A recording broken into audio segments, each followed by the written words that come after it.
Hey everyone, welcome back to Say It Right. Today's word is one that can trip up even the best of us. Peugeot. You've probably seen this name on stylish French cars, but how do you say it correctly? Let's find out. First, here's how you spell it. P-E-U-G-E-O-T.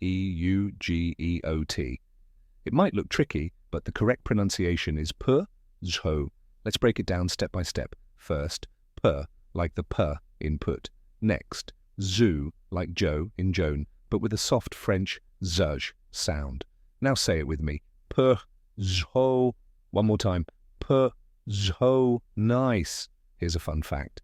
Peugeot is one of France's oldest car manufacturers, dating back to the 1800s when they originally made coffee grinders and bicycles.